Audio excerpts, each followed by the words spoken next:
July 2nd, 1966. It's a perfect summer day at Indiana Dunes State Park. The kind of day that feels too ordinary to end in tragedy. Three friends, 21-year-old Ann Miller, 19-year-old Patricia Patty Blau, and 19-year-old Renee Brule had spread their blanket on the sand, slipped off their sunglasses, and waded into Lake Michigan for a swim. Their purses, towels, and even car keys sat untouched on the beach. They never came back. Witnesses later recalled seeing the young women talking to a tanned, dark-haired man on a small white speedboat with a blue interior. They watched as the three friends climbed aboard the boat and headed out across the waves. Others later suggested the young women were seen on a larger cabin cruiser, but it's unclear if the sightings were reliable. That evening, as the beach emptied, the girls' blanket and belongings were still there, untouched. 2 days later, after their families filed missing persons reports, Ann's car was found still in the parking lot, with no indication that the women ever returned to it. As days turned into weeks, many theories arose. Did a boating accident cause them to drown in the chilly waters of Lake Michigan? Maybe personal problems led them to run away to start a new life. Gradually, as no concrete evidence cropped up, foul play came to be the number one theory. Detectives wondered, what if the women saw something they were never meant to see? Amid the whispers and speculation, one name kept surfacing, a name already infamous in Chicago's underbelly: Silas Jayne.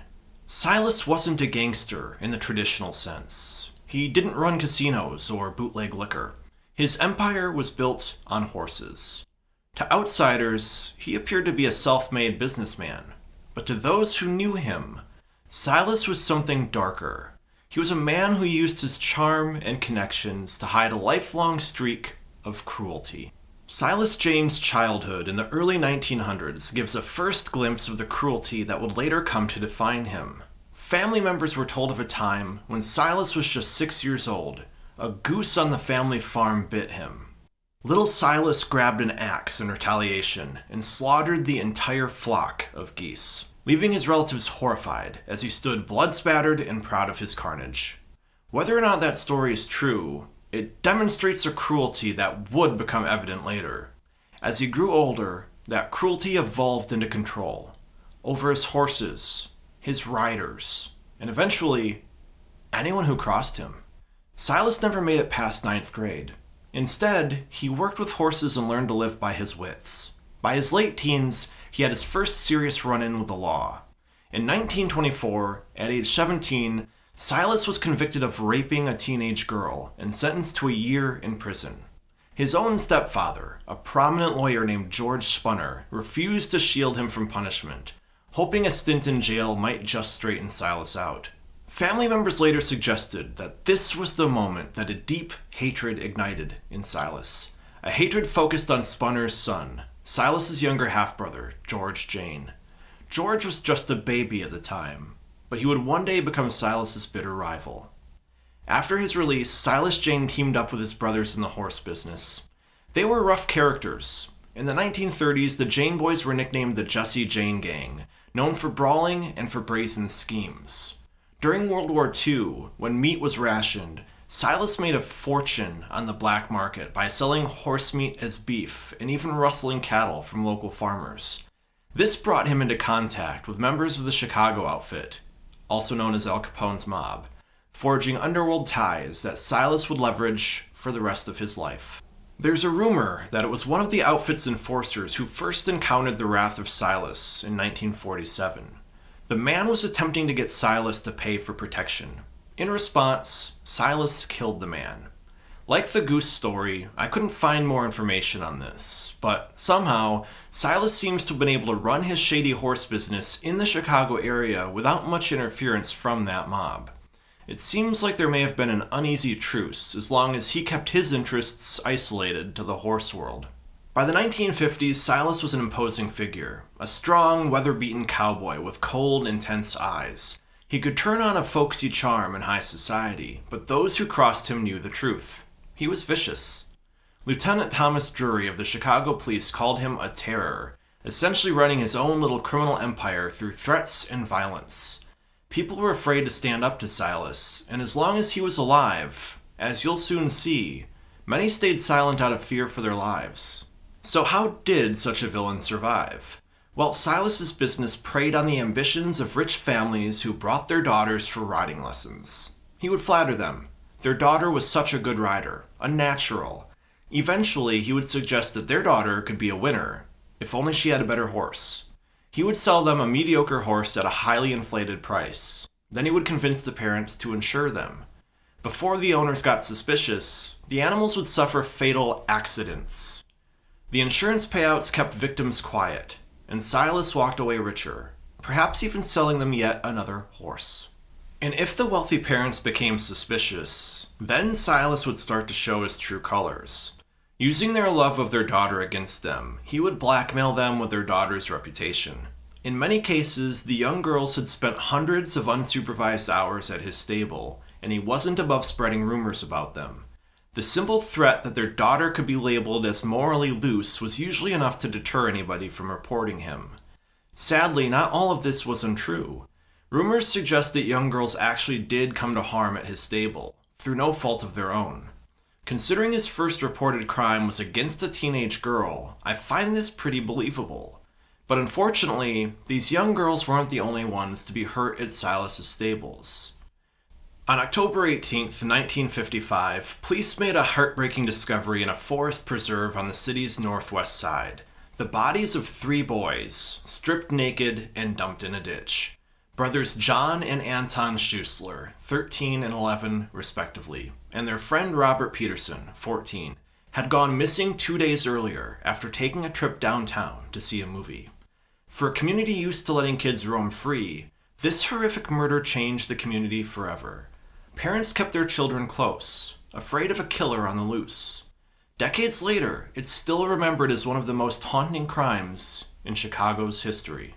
As police investigators fanned out from the location of the bodies to ask questions, they pieced together the events of the evening when the boys disappeared.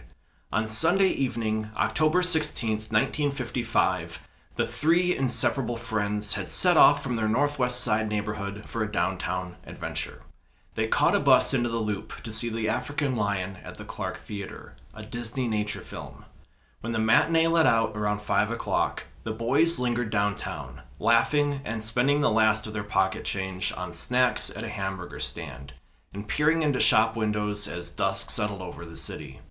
Before long, they began to make their way north again, spotted by witnesses along Clark Street and later near Montrose Avenue, where they were seen trying to thumb a ride home, a seemingly harmless, maybe even common thing for kids to do in the mid-1950s. It was also the last time anybody saw them alive. Later that week, a tip came in from some locals. They'd heard terrified screams coming from Silas Jayne's Idle Hour stable on the very day the boys vanished. Unfortunately, police failed to follow up on those leads. The stable was only about a mile from the location where the boys had been found, so those screams should have made Silas Jayne and his employees prime suspects. Instead, the investigators visited the stables just twice after the murders to ask if anybody had heard or seen anything. They never even interviewed Silas, who was out of town during the events. Everyone at the stables just claimed total ignorance. 6 months after the murders, the news reported that investigators were going to exhume the boys' bodies to hopefully gather further evidence. Around that same time, suspiciously, one of the Idle Hour stable barns burned to the ground in a late-night fire. Arson was suspected even at the time. Despite this mysterious coincidence, though, investigators still failed to dig deeper, letting the trail of a murderer go cold. The fire at Idle Hour marked the end of one chapter of violence, but it wasn't the last time Silas Jayne's name would hover near tragedy. His next war would be fought not with outsiders, but with his own blood. As the 1960s began, Silas and his half-brother George were partners turning to bitter competitors. Both ran successful riding stables in the Chicago area. In 1959, George had moved his business to a new facility called Tricolor Stables. Silas viewed this like treason. Their rivalry wasn't just about business or pride. It became personal and vicious. At horse shows, when George's riders beat Silas's, Silas would erupt in profanity-laced tirades in front of spectators. At one 1961 show, George's teenage daughter Linda won a jumping competition over Silas's own prized horse. Silas stormed into the ring, screaming at George. Witnesses recall another occasion where Silas hissed a blood-chilling threat at his brother. "I'll kill you, you son of a bitch." Those weren't empty words. Almost immediately, George became the target of an escalating campaign of sabotage and terror. In 1962, 23 shots were fired through the front of George's office, shattering windows. Miraculously, no one was injured, but the campaign of terror continued. George's truck's lug nuts were secretly loosened, and sugar was poured into his gas tank, nasty tricks intended to cause a deadly crash. In public, George tried to keep up a brave front, but privately he armed himself and took the precaution of hiring security. However, the attempts on his life didn't stop. On dark country roads, cars tried to run George off into ditches. 2 of his valuable show horses were poisoned. Someone even left a stick of dynamite wired to a fuse by the back door of George's house. By sheer luck, the explosive failed to go off. This feud was an open secret in Chicago's horse circles. People whispered that Silas seemed hell-bent on destroying George, but George refused to retaliate in kind. After leaving the partnership with Silas, he'd become, by many accounts, a decent man who mostly avoided shady business practices and violence. Instead, he beefed up security even more, and he changed his routines. For example, when he was walking around a horse show, he'd hold the reins of 2 horses and walk between them, using them as shields to prevent a clear shot. He confided in close friends that if anything happened to him, they should look straight at Silas. Silas's war against his brother turned lethal on June 14, 1965. That morning at Tricolor Stables, George asked a young employee, Cheryl Rude, to move his Cadillac convertible out of the driveway. Cheryl was a 22-year-old riding instructor who'd formerly worked for Silas until he fired her for rebuffing his advances. George then gave the young rider a job at his stables. That day, Cheryl hopped into George's car, turned the ignition key, and the vehicle exploded into a fireball. The blast was so powerful that it blew out windows around the stable and instantly engulfed the car in flames. When the smoke cleared, 22-year-old Cheryl Rude's body was slumped in the driver's seat. She'd absorbed the force of an explosion meant for her boss. The bombing was cruel and cowardly, a Mafia-style hit intended to kill George, but took an innocent young woman's life instead. George was understandably devastated and furious. He told police outright that he believed Silas was behind the car bomb, and privately the detectives agreed. It wasn't a baseless hunch. Just a month before, Silas had tried a different tactic to get rid of George, hiring hitmen. In early 1965, 2 criminals, Edward Moran and Stephen Grodd, had been approached by Silas with an offer, $15,000 to murder George. But Moran and Grodd got cold feet when they read about the car bombing in the newspapers. They realized that Silas was two-timing them by hiring multiple hitmen at the same time. So in a twist straight out of a crime novel, they warned George of the plot. And working with Cook County authorities, Grodd wore a wire and recorded Silas incriminating himself while handing over a $1,000 down payment for the hit. It seemed like Silas was finally caught red-handed plotting his brother's murder. When the case against Silas for an attempted murder plot went to trial in March of 1966, Grodd was the key witness. However, the very day that he was set to testify against Silas, Grodd was approached on the steps of the courthouse and handed, of all things, a newspaper clipping.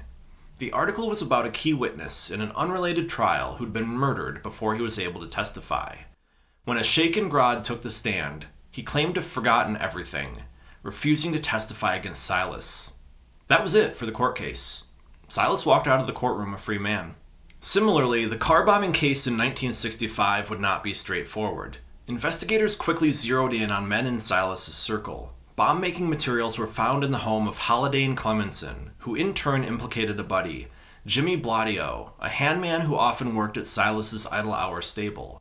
Clemenson said Bladio had recently asked him how to rig a car bomb. When police searched Bladio's place, they found a receipt for explosives that a handwriting expert tied to Bladio. It was pretty damning evidence. Bladio himself, under questioning, admitted he'd heard Silas Jayne offer another criminal, Eddie Moran, $10,000 to blow up George's car. For a moment, it looked like the murder of Cheryl Rude and the attempted murder of George might finally be solved, but in what would become a familiar pattern, justice slipped away. In 1967, critical evidence from the Rude bombing, including that signed receipt, vanished from the police evidence room.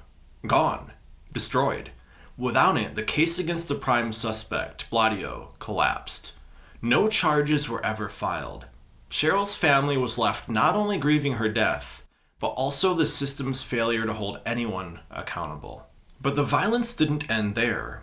Just a year later, another mystery unfolded, this time on the sands of Indiana Dunes State Park. When we first looked at the disappearance of Ann Miller, Patty Blau, and Renee Bruhl, it seemed like an isolated tragedy. 3 young women went swimming and never came back. But through the lens of what we now know about Silas Jayne, his methods, his grudges, his influence over dirty cops in the area, the story starts to look disturbingly familiar. The 3 missing women had more in common than just friendship. All 3 loved horses and spent time at George's Tricolor stables, the very business that made Silas furious enough to kill. They likely knew about the feud between the Jayne brothers, and they likely even knew Cheryl herself. They moved in the same horse show circles. Before I get into the next sad chapter of the story, please consider subscribing to help us produce more content, bringing awareness to victims like these.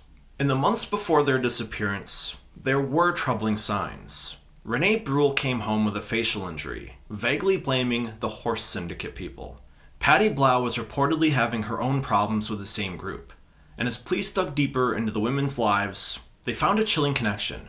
One of the missing women had Silas Jayne's phone number scribbled among her belongings. And remember the man in the boat? One of Silas's employees owned a boat matching that description, with a white hull with turquoise trim, and he was known to frequent the dunes. When authorities tried to locate that boat, they were told it burned down soon after the disappearance. Convenient, right? So what if these women heard something that they weren't supposed to? A boast, a confession, a whisper about that car bomb. It's speculation, but one that investigators couldn't ignore. Maybe Anne, Patty, and Renee weren't just random victims at all. Maybe they knew too much. And then came another eerie twist. Not long after the women vanished, Silas allegedly told a sheriff that he had 3 bodies buried under his house. Investigators planned to search his property, but before they could, that sheriff died in a freak farming accident, and the lead vanished with him. Decades have passed, and the Indiana Dunes mystery remains officially unsolved.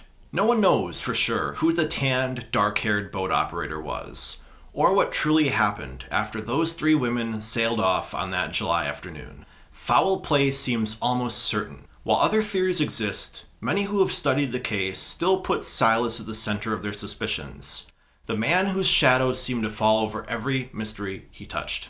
Every case that even brushed up against Silas seemed to rot from the inside out. Evidence vanished. Witnesses backed down. Files went missing. By now, Silas must have felt untouchable. Everyone knew what that meant, especially George and his wife Marion. Silas wouldn't stop until his brother was dead. Desperately, George turned to technology for protection. He hired Frank Michel Jr., an ex-con and the son of Inverness's police chief, to plant a transmitter on Silas's car.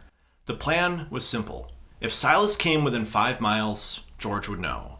But the device eventually went silent. When the signal died, George sent Michelle back to Silas's farm to replace the batteries, a move that would prove fatal. As Michelle crept toward the garage, one of Silas's dogs began to bark. Within seconds, the quiet exploded into chaos. Silas and his men swarmed out. Gunfire, then silence. Frank Michel Jr. lay dead, shot by Silas himself. At the inquest, Silas admitted to pulling the trigger, but claimed it was self-defense, insisting Michelle fired first. And soon after, the coroner's report disappeared, just like the missing evidence in every other case tied to Silas. Silas was cleared of any wrongdoing. Once again, a family was left grieving, certain of who was responsible, and powerless to do anything about it. Silas walked away, untouchable, his legend of violence growing darker with each name added to his list of victims. Silas's obsession with destroying his brother didn't fade. It festered. The failed car bomb, the bungled hitman plot, each attempt only made him more reckless. He couldn't trust outsiders anymore. If he wanted George dead, he'd need someone closer. Someone who owed him. That someone was Edwin Danny Neufeld, a crooked suburban cop on Silas's payroll. In November of 1969, Neufeld became the middleman in a new assassination plan. He reached out to Melvin Adams, a small-time tough guy with more bravado than sense. Adams didn't even hesitate. He admitted later that he was curious to see if he could cross that line and kill a man. Silas met with him personally, relaxed, almost cheerful, as if ordering the murder of his own brother was just another business deal. He floated ideas like a man picking items off a menu. Machine gun him on the highway, or blow him up. And then came the real chill.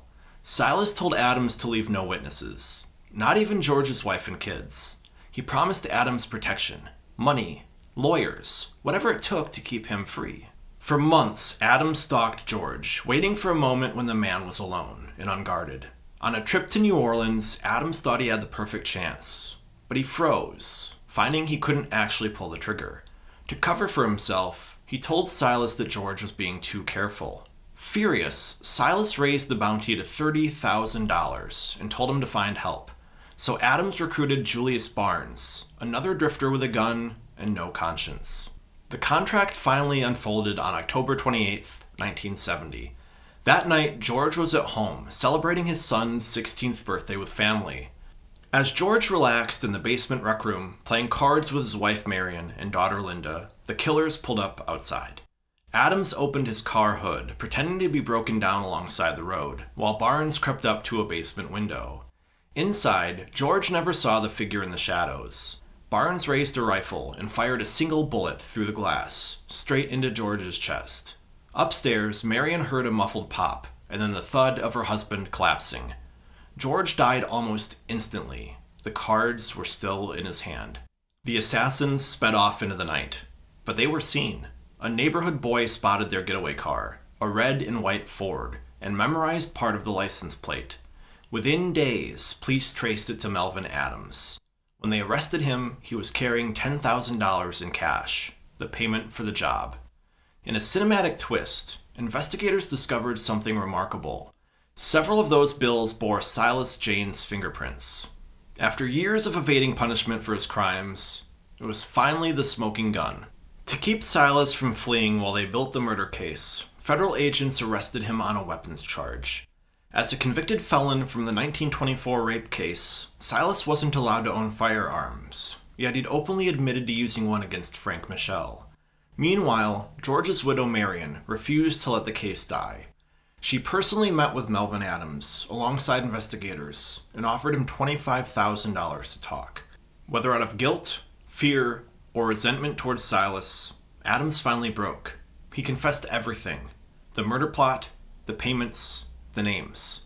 He identified Julius Barnes as the triggerman, and told police where to find both the rifle and Barnes. Confronted with the evidence, and hoping for leniency, Barnes also flipped. Together, the two men laid out the full conspiracy. Silas had hired Detective Danny Neufeld to organize the hit. Neufeld recruited Adams, who then brought in Barnes to pull the trigger. But George Jayne still had one last move left. Even in death, he wasn't silent. A year after the murder, in November of 1971, George's attorney made a shocking revelation. Before his death, George had written a series of sealed letters to be opened only if he was killed. Inside, he described years of threats, violence, and fear, and he named the man he believed would ultimately murder him, his brother Silas. It was a voice from the grave, a final testimony in a feud that had consumed a lifetime. On May 22, 1971, a grand jury indicted Silas Jayne, Joseph LaPlaca, Julius Barnes, and Detective Neufeld for George's murder. In a plea deal, Neufeld admitted the conspiracy to commit murder and testified against the others, serving just 1 to 3 years in prison. Silas's trial opened in April of 1973, drawing national attention. For decades, his name had been whispered through Chicago's horse world, and now it was being shouted in open court. Ever defiant, Silas hired celebrity attorney F. Lee Bailey to lead his defense. He denied everything. And then came a twist. His co-defendant, Julius Barnes, recanted his confession, forcing prosecutors to rely heavily on the testimony of Melvin Adams and corroboration from Neufeld. In a powerful moment, Evelyn Michel, widow of Frank Michel, took the stand.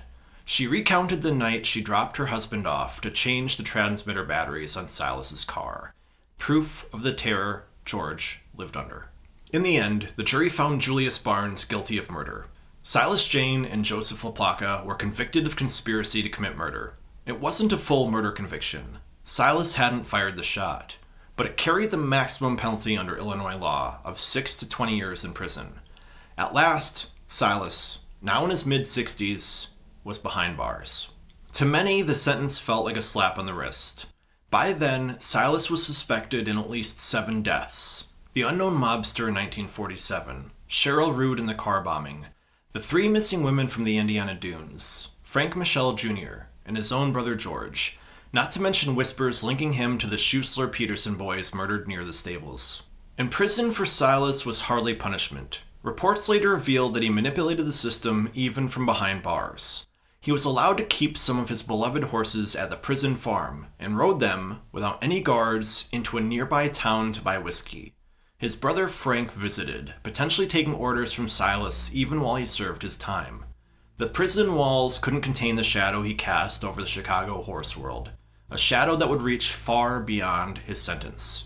That influence reached all the way to February of 1977, when Helen Brock, the 65-year-old heiress to the Brock candy fortune and an avid horse lover, vanished without a trace. Last seen leaving the Mayo Clinic in Minnesota, she never made it home to Chicago. Her case has been examined in more detail here on this channel. What matters is how her disappearance exposed a dark web of crime in the horse industry, one in which Silas remained a central figure, even from behind bars. Many of the shady horsemen implicated had direct ties to him. They'd done business with him, socialized with him, or even learned their cons from him. Silas was like a godfather, hovering over the horse racket, orchestrating it from the shadows. Yet, even the godfather's empire was starting to crack. With Silas locked away, witnesses finally began to talk to investigators. The federal probe into horse fraud and insurance scams gained momentum, uncovering a ring of trainers who'd been killing horses for insurance payouts, a scandal that would publicly erupt in the 1990s.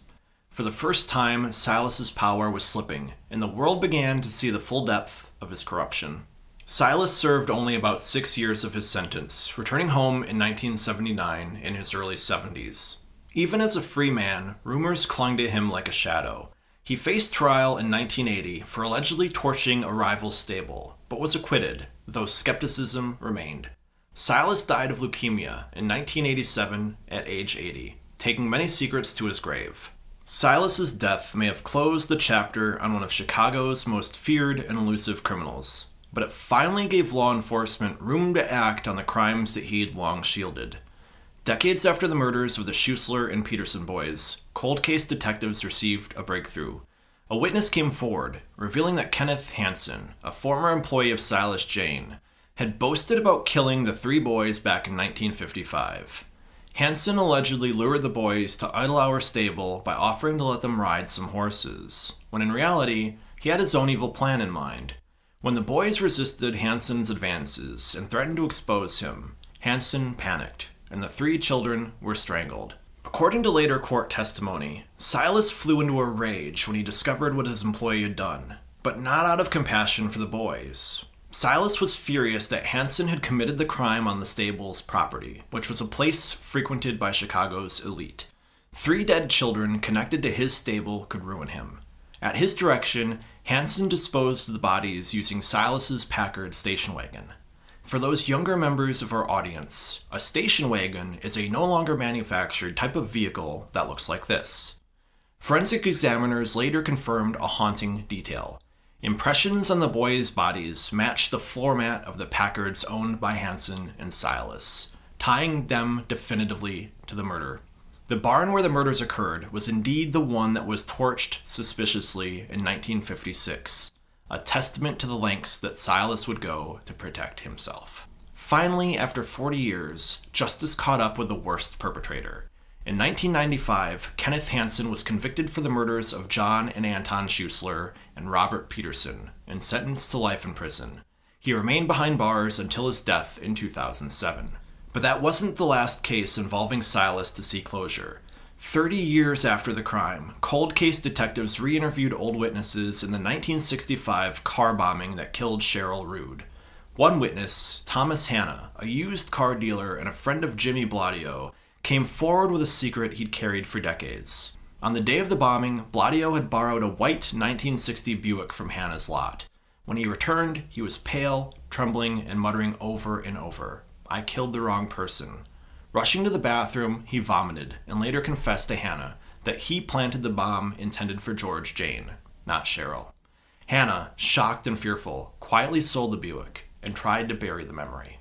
Armed with Hanna's testimony and Clemenson's account, prosecutors finally brought charges against Bladio in 1997. By 1999, he was convicted and sentenced to 200 to 300 years in prison. In court, he admitted his guilt and confirmed that Silas had paid him $10,000 to carry out the hit, a chilling reminder of Silas's reach and influence, even from beyond the grave. Silas Jayne operated in the shadows for decades, thriving on fear and intimidation. Those who carried out his orders did so out of terror, and those who suspected his crimes stayed silent, knowing he had cops in his pocket and thugs at his beck and call. As one former prosecutor said, "If Silas were still alive, no one would have cooperated with us." It took his death and the unwavering persistence of investigators to finally start breaking through that wall of silence. Silas died in a hospital bed, not a jail cell, a fact that feels like a cheat given the lives he touched with violence and fear. But there is a silver lining. Thanks to the tireless work of law enforcement in the 90s and 2000s, some of his most heinous acts were solved. Families finally received answers, and the truth about his empire of corruption came into full view. And while the disappearances of Anne, Patty, and Renee remain unsolved, maybe one day their story may finally be told and the wrongs they suffered may finally be righted. What do you think? Could Silas Jayne have been behind the Dunes disappearances, or do you think there's another explanation? Feel free to share your thoughts and theories in the comments below. I'd love to read your perspective on the mystery. I'd also like to hear suggestions for cases that you guys would like to hear covered in a future video. If you believe we've earned it, please consider liking, subscribing, and sharing this content with your friends. As a small channel, viewers like you truly make a massive difference. Thank you. I'll see you in the next video.